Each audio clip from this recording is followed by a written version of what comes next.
An amazing day to my classmates all over the world, and welcome to another chess video.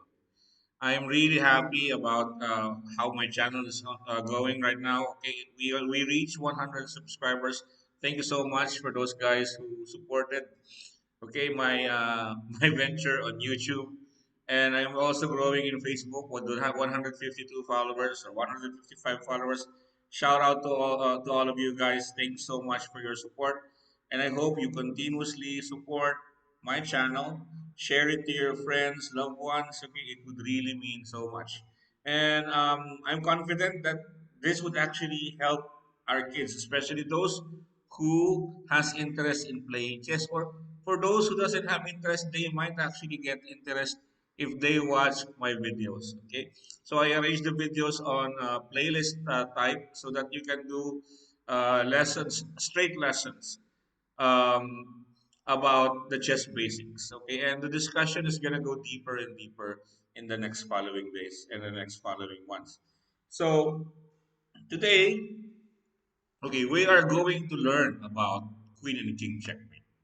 We don't know what to do if we are met with a queen and a king. Okay, it usually goes stalemate.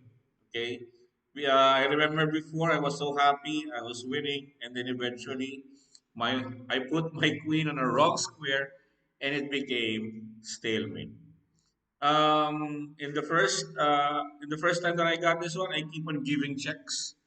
Okay, back and forth checks with my opponent, like this check, and then the king would actually just move, and just give another check. And whatever I do, I would not be able to do checkmate with only one king. Okay, so what do we need to do in order for us to have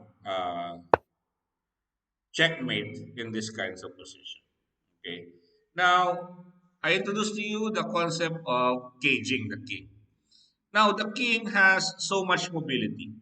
And if there is one piece that can control the king alone, it is the queen. No? You can actually make an invisible cage with the king of your opponent in order for you to restrict the king's mobility. Now, after this, after making a cage, you have to maintain a knight's distance away to your opponent's king. What is knight's distance away? Actually, right now, the queen is knight's distance away to the king. Okay, so I would like you to maintain that distance. Okay, in this manner, we will be moving our queen to d4 to maintain knight's distance away. Okay, and after putting your queen to knight's distance away to the opponent's king, what you just need to do is a simple follow the leader move. Okay, so you just follow where the king goes, and automatically the cage would become smaller and smaller if you will notice. Now, where will the king go? You will just follow. Okay, now look at the cage where the king is right now. See, the king can only move to h8 and h7 square. Don't get, don't make the mistake of putting your king here on g6. Why? Because it's gonna be stalemate. The king has nowhere to go, but it's not under attack. Under the rules of chess, it's what you call a stalemate, and a stalemate is not a win. You will have the point, so you have one half, and your opponent will have one half, and that's unfair because you have a queen. So you just need to do and start the process by actually, okay, moving your king to the closer to the opponent's king. So you let the opponent's king go back and forth to h7 and h8 while you are wanting to reach the f6 square. Okay, and after you go to the f6 square,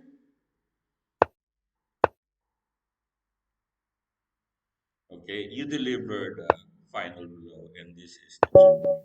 Checkmate because the king is under attack, cannot capture because the king is supporting the queen.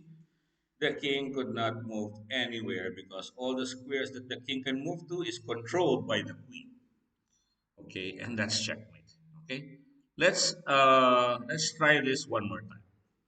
Okay, again. Okay, find the square where the queen is knights jumps away from the opponent's king. How is it?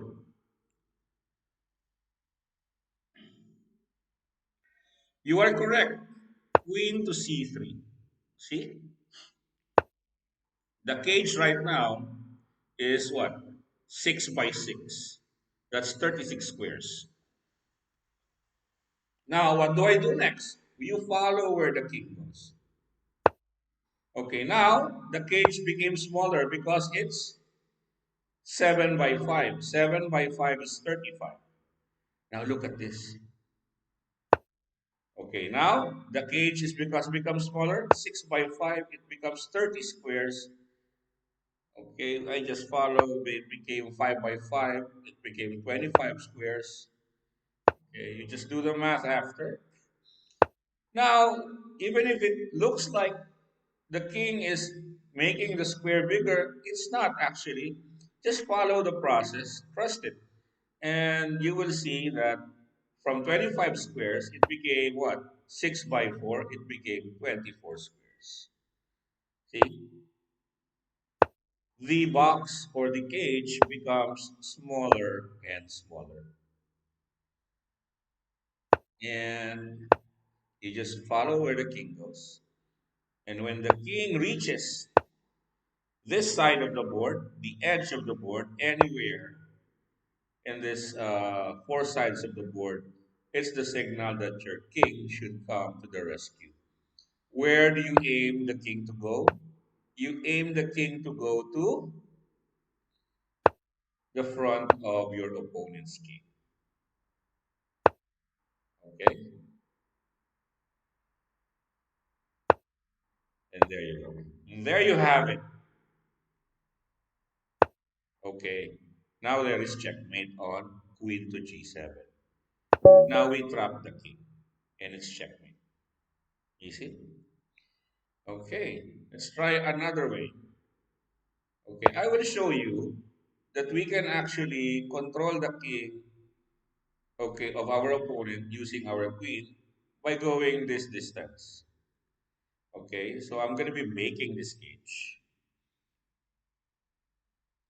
and try to see if you can do this. Mhm. Okay. Let's see if this king cooperates.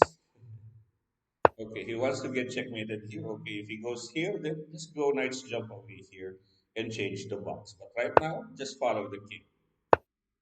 Mhm. Okay. Did I ever give any checks aside from the last one? Okay. Comment below if yes, and or if yes or no. Okay. Now the king is now at the edge. Now we just follow. We just ask the help of the king to complete the checkmating process. There you go. Hmm. And there it is. Now I'm in front of the king. The next move is check. Okay.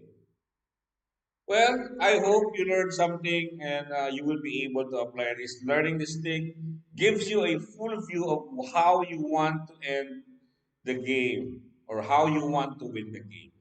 So this is useful because, for example, you are already ahead and you don't know what to do. You just capture all the pieces of your opponent and perform the king and queen checkmate, and of course, you will win the game.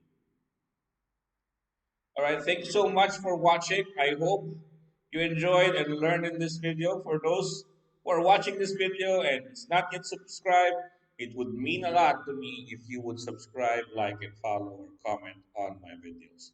Thank you so much and have an amazing day.